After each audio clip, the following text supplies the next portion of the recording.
नमस्कार मो चैनल जड़ित प्रत्येक फ्रेंड्स मानक गुरुजन मानक मोर कोटि नमस्कार तथा सान भाई भौणी माने जो माने मोर फ्रेंड्स भी अच्छा से मोर आशीर्वाद। आज द्वितीय जो चैप्टर नहीं कि आसी से चैप्टर नाम हूँ केस जोटा कि आम ओडिया रे कारक बोली कहबा। ए केस बा कारक बाबद आज मु आलोचना करुछि। ए भिडियोटी को जो छात्र छात्री माने देखुचंती ता स्किप न करी नोट रे लिखिकी रखंतु मन रखंतु। आपण मानकु सब्जेक्ट और प्रेडिकेट निर्णय करने कौन असुविधा हम ना जदि यही भिडियोटी को आपण माने नोट रखिकी मन रखिए तो आपण मानकर सब्जेक्ट और प्रेडिकेट निर्णय करने कौन असुविधा हम ना। ध्यान से देखंतु स्किप न करी ध्यान से जहाँ मुझे कहूँ शुणु जोटा लिखापी कह लिखंतु बहुत कम दब आपण मानकर प्रत्येक छात्र छात्री मानक मोर प्रत्येक वीडियो हूँ शिखबार वीडियो। स्किप न करी शेष पर्यंत देखंतु आ लाइक गोटे करंतु शेयर गोटे करंतु आ मो चैनल जोड़ी रहा फॉलो करंतु। Case what is the case? The relation in which a noun stands to some other word or the change of a form by which this relation is indicated is called a case। अर्थात the relation in which a noun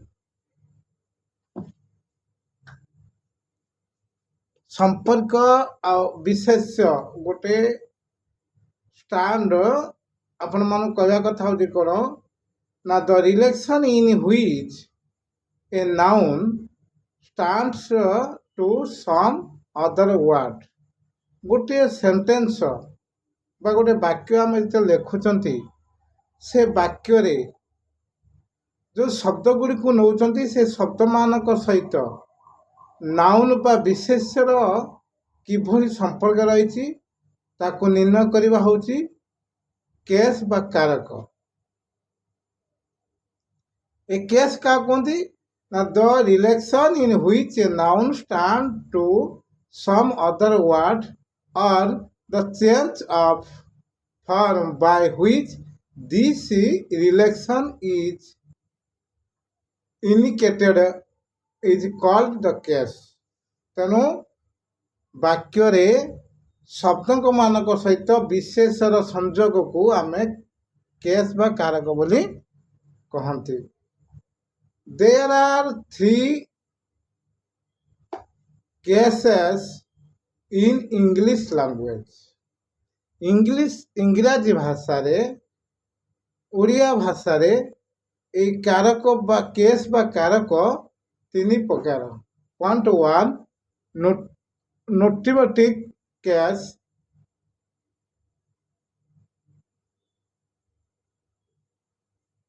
जोटी कर्तृकारक।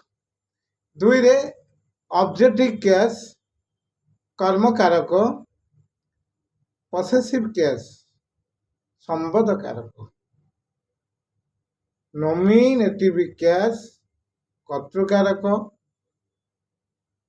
Objective case कर्म कारक। Progressive case संबोध कारक। Nominative case जोटी कि आपण मानकर एठी आपण को गोटे जिनस मु कहूँ लिखंतु जो कारक हूँ तीन प्रकार। पॉइंट है नॉमिनेटिव केस कर्तृकारक एक नंबर। दुई है ऑब्जेक्टिव केस कर्म कारक। ପସେସିଭ୍ କ୍ୟାସ୍ ସମ୍ବୋଧକାରକ। ନୋମିନେଟିଭ୍ କ୍ୟାସ୍ ଆମେ କେମିତି ଜାଣିବା? ପ୍ରଥମ କଥା ହେଲା ନୋମିନେଟିଭ୍ କ୍ୟାସ୍ ଆମେ ବାକ୍ୟରେ କେମିତି ଜାଣିବା? When in sentence important of subject, जो ବାକ୍ୟରେ ସବଜେକ୍ଟ ବା କର୍ତ୍ତା ଉପରେ ଗୁରୁତ୍ୱ ଦିଆଯାଇଥାଏ, that is nominative।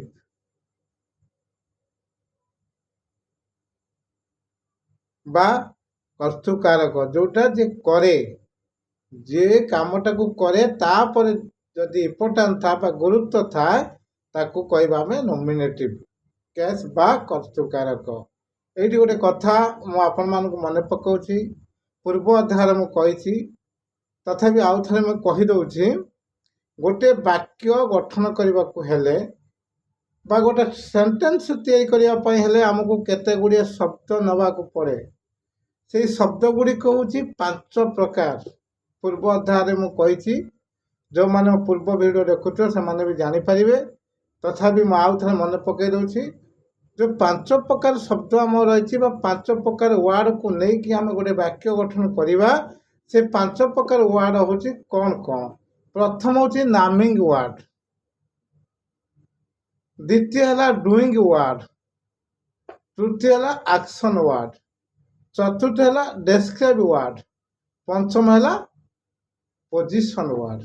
এই 5 ପ୍ରକାର ଶବ୍ଦ ପ୍ରତ୍ୟେକ ବାକ୍ୟରେ ଅଛି। ଆପଣ ବିଛଣା ଛାଡ଼ିବା ପାଖରୁ ବିଛଣାକୁ ଗଲା ପର୍ଯ୍ୟନ୍ତ ଆପଣଙ୍କ ସାଙ୍ଗସାଥି ସହିତ ହଉ, ଆପଣ ଫ୍ୟାମିଲି ମାନଙ୍କ ସହିତ ହଉ, କି ଆପଣଙ୍କ ପଡ଼ୋଶୀମାନଙ୍କ ସହିତ ହଉ, ଯାହା ଯେତେ ପ୍ରକାର କଥା ଆଲୋଚନା କରୁଛନ୍ତି ବା ଯାହା କିଛି କାମ କରୁଛନ୍ତି, ସବୁ ହିଁ ଯେଉଁ ଯେତିକି ବାକ୍ୟ ଆପଣ କହୁଛନ୍ତି ସବୁ ଏଇ 5ଟି ଶବ୍ଦକୁ ନେଇକି ଆପଣ କହୁଛନ୍ତି।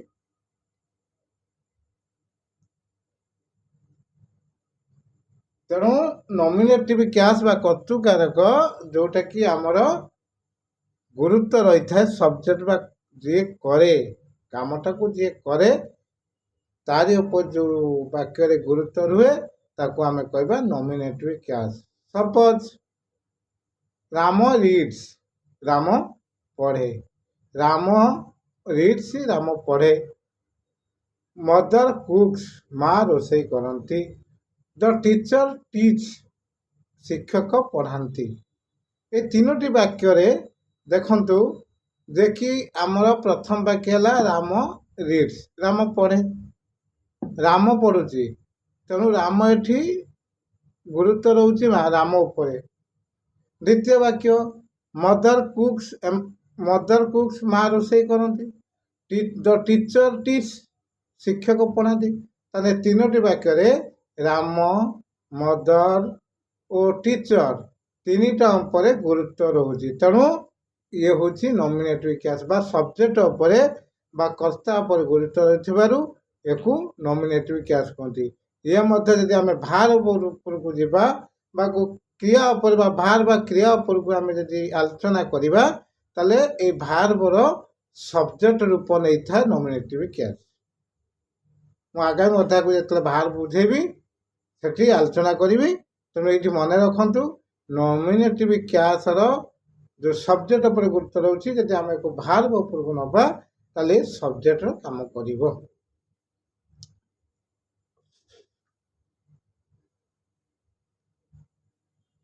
ଦ୍ୱିତୀୟରେ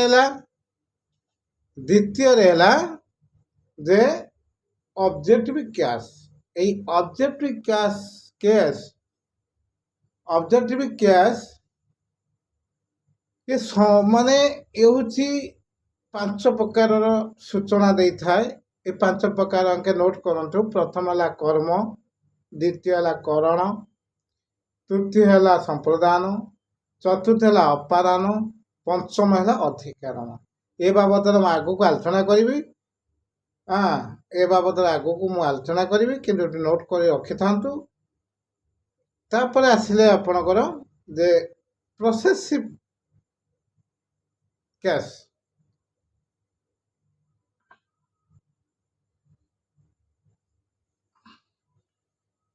ତଥାପି ମୁଁ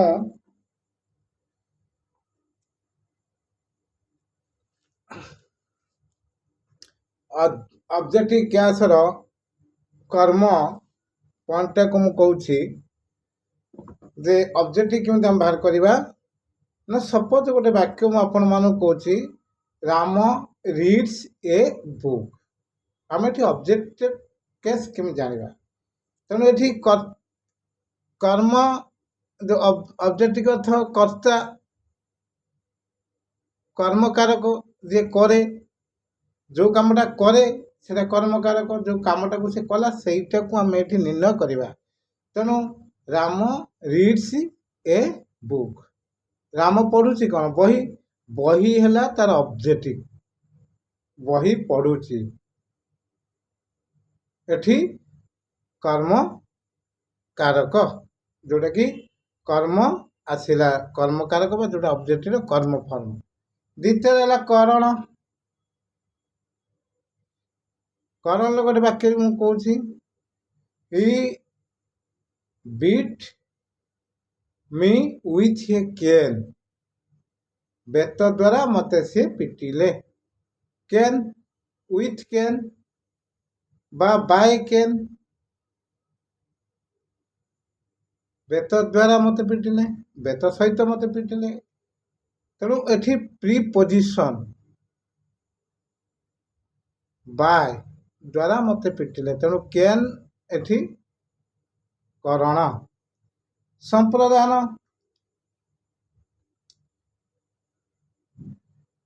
give 1 rupees to the beggar. ଭିକାରୀକୁ ଟଙ୍କାଟିଏ ଦିଅ, ଦାନ କର। ବା ଦୁଃଖୀକୁ ଟଙ୍କାଟିଏ ଦିଅ। ତାହେଲେ ଏଠି ବେଗର ହେଲା ଭିକାରୀକୁ, ସମ୍ପ୍ରଦାନ। He came from to market. ସେ ବଜାରରୁ ଫେରିଲେ, ଅପାଦାନ। ଅଧିକରଣ put the book on the table. ବହିଟି ଟେବୁଲ ଉପରେ ରଖ, ଏ ଅଧିକରଣ। ତେଣୁ ପଏଣ୍ଟ ସବୁଠାରୁ ଗୋଟେ ଗୋଟେ କହିଦେଲି। ଆଗାମୀ ଅଧ୍ୟାୟରେ ସମ୍ପୂର୍ଣ୍ଣ ଭାବରେ ଏ ଅଧିକରଣରେ ଆମର କର୍ମ, କରଣ, ଅପାଦାନ, ସମ୍ପ୍ରଦାନ, ଅଧିକରଣକୁ ପୁରା ଅଧ୍ୟୟନ କରିବି। ତେଣୁ ବର୍ତ୍ତମାନ ପାଇଁ ପସେସିଭ କେସ୍ ଯେଉଁଠିକି ହେଲା ସମ୍ବୋଧ ସୂଚକ। ସମ୍ବୋଧ ସୂଚକ ଜଣକ ସହିତ ଜଣକର ସମ୍ବନ୍ଧ ବା ସମ୍ପର୍କ, ସେଇଠି ଆମେ ପସେସିଭ କେସ୍ ଜାଣିବା।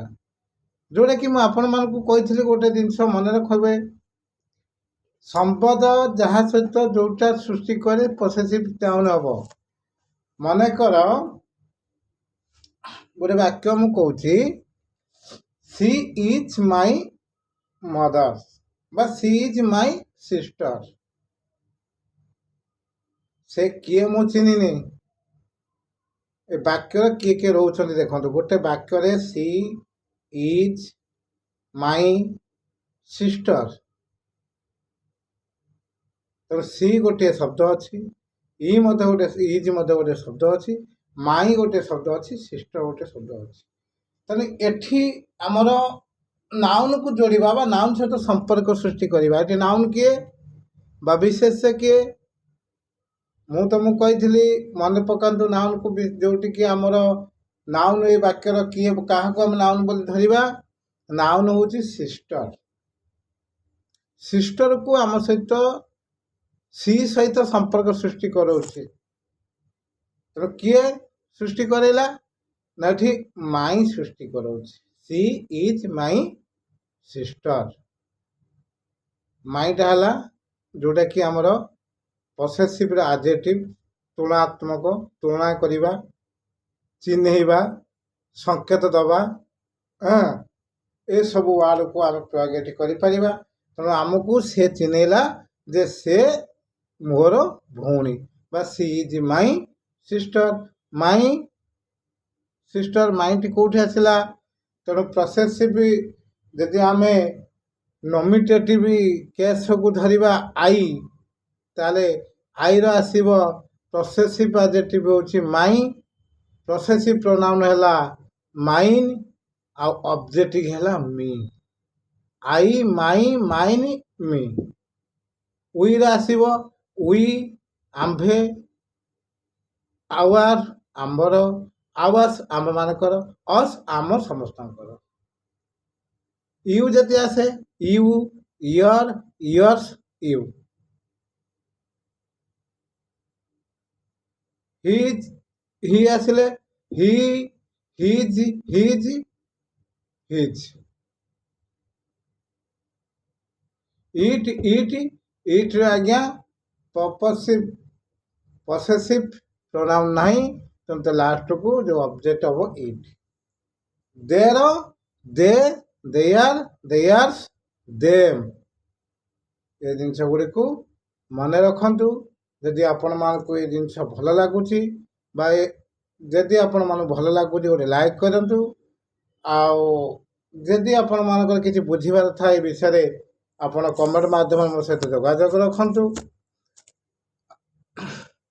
मो सहित जड़ित हाँपाई मो चैनल फॉलो करूँ यूट्यूब जो मैंने देखुं से सब्सक्राइब करूँ आपण मानक जदि कौन से आवश्यकता ना लाइक करवा कमेंट करवा जदि फॉलो करवा किसी आवश्यकता ना कि आपण मानक जदि ये जिन भल न लगुच आपन को मो विनीत अनुरोध कर मो चैनल टी को खाली शेयर कर दियो शेयर करने भूलें जदि भल लगुच लाइक करेंगे जदि मो सहित जड़ित रही चाहते मत फॉलो करेंगे यूट्यूब सब्सक्राइब करेंगे प्रत्येक छात्र छात्री माने मो वीडियो देखंतु मो प्रत्येक वीडियो शिक्षा रही जोटा कि टोटाल इंग्लिश ग्रामर मो पुंखानुपुंख भाव में आपण मान शिक्षा देवे आगामी परीक्षा जो माने मोर चैनल देखुवे मो वीडियो देखुवे से माने आगामी परीक्षा भल सफल हासिल करेंगे रोज नमस्कार।